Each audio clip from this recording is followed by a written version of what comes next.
जुन्या आठवणी तर खूप सांगण्यासारख्या आहेत, परंतु कोणत्या सांगाव्या हे काही कळत नाही आहे. आम्ही 57 साली एलिचपूरहून नागपूरला राहायला आलो. नागपूरला आल्यानंतर रोज कुठेतरी फिरायला जातो. एकदा सर्वजण गांधीनगरच्या टेकडीवर फिरायला गेलो. तेव्हा मंदा, सुनंदा, जयंता आमच्यापेक्षा थोडे मोठे होते. टेकडीवर तर आम्ही सर्वजण फार मजेत चढलो, परंतु उतरताना मात्र आम्हाला उतरता आले नाही. आभाळ भरून आलं, विजा वगैरे चमकायला लागल्या, धुव्वाधार पाऊस सुरू झाला असल्याने टेकडीवरून उड्या पण मारता आल्या नाही, परंतु मंदाने हिंमत करून उडी मारली. मग आम्हाला सगळ्यांना एक एक करून खाली उतरवलं. चिंबवले झालो. घरी आई रागवेल म्हणून मनात खूप भीती पण वाटत होती, परंतु घरी आल्यावर तिने आम्हाला टॉवेलनी केस पुसले. आम्हाला काही न रागवता गरम गरम कॉफी करून दिली. स्वभाव प्रेमळ होता, कधीच आम्हाला रागवत नव्हती.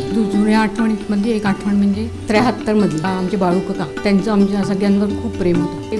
73 मध्ये एरियर्स मिळाले होते आणि मी वरंड्यात तशीच बसलेली होती. ते म्हणाले की शैला तयार, पटकन तयार, आपण तुझ्यासाठी ड्रेस मटेरियल आणायला जायचं. खूप आनंद झाला आणि मी लगेच तयार झाली. बॉम्बे डाईंगच्या दुकानातनं माझ्यासाठी ड्रेस मटेरियल आणलं. माझ्या आवडीचं ड्रेस मटेरियल त्यांनी माझ्यासाठी दिलं. मला ते खूप आवडलं. त्याचा ड्रेस पण मी शिवला, घालून त्यांना दाखवला, नमस्कार वगैरे केला. अजून एक आठवण म्हणजे जयंताची मुलगी लीना, तिची तब्येत एकदा खूप खराब झाली. तिच्यासाठी आईने नवस बोलला होता की समाधीला जाऊन तिथे स्वयंपाक करून नैवेद्य दाखव. तर आम्ही सगळे गावली कुटुंबीय अकोल्याला गेलो, बाळापूरला गेलो. बाळापूरला गेल्यावर तिच्या आईने सोहळ्यात स्वयंपाक वगैरे करून रामाला आणि समाधीच्या तिथे नैवेद्य दाखवलं. तो दिवस मला अगदी चांगला आठवणीत आहे. नदीच्या काठी समाधीवर मी पहिल्यांदाच गेली होती. मला ती जागा खूप आवडली. माझी मोठी बहीण सुनंदा, तिच्याबद्दल खूप आम्हाला खूप आदर होता. तिला कॅन्सर झाल्याचं समजलं. आमच्या पायाखालची, माझ्या पायाखालची जमिनीत हात दिली. इतकं वाईट वाटलं. तिला कॅन्सर झाल्यावर कळलं तर इतकं वाईट वाटलं. आणि जायच्या दिवशी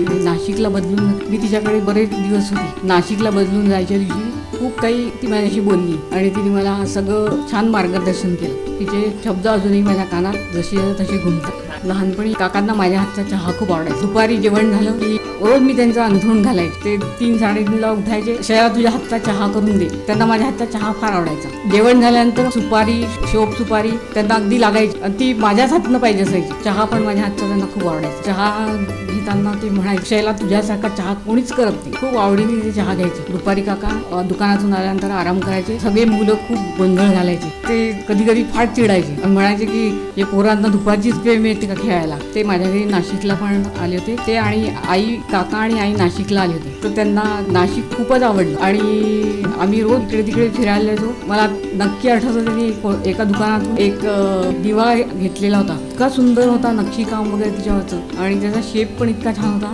पहिल्या दिवशी आम्हाला किंमत जास्ती वाटली म्हणून आम्ही त्या दुकानातनं वापस आलो. पुन्हा दुसऱ्या दिवशी त्या दुकानात जाऊन तो लॅम्प विकत घेतला. तो घरी आणल्यावर नागपूरला सगळ्यांना खूप आवडला. सांगण्यासाठी आठवण म्हणजे माझ्या आईची. आई गेली त्या दिवशी मला फोन आला होता. नाशिकला मला फोन आला होता. फोन आल्यावर माझी परिस्थिती खूपच म्हणजे काय होती ते मी काही सांगू शकत नाही. गेल्याचा निरोप आला होता. माझी तब्येत तेव्हा खूप खराब होती आणि म्हणजे येण्यासाठी परिस्थिती होती. रिझर्वेशन पण वेळेवर मिळालं नाही आणि ती गेली तर मी काही इथे येऊ शकले, नागपूरला येऊ शकले नाही. याची मला आयुष्यभर खंतर आहे आणि तिची माझी भेट होऊ शकली नाही. त्यामुळे मी नेहमी तिच्या आठवणीत असते. तिची आठवण मला सतत येत असते. तसंच तिच्या वर्षश्रद्धा पण मी येऊ शकले नाही. तेव्हा पण माझी तब्येत अजिबात ठीक नव्हती. पण जयंतानी मला अगदी तिचा प्रसाद आठवणीने पाठवला. अशा जुन्या आठवणी एलिचपूरच्या मला कधी कधी खूप आठवतात आणि मनाशी हसायला येतं.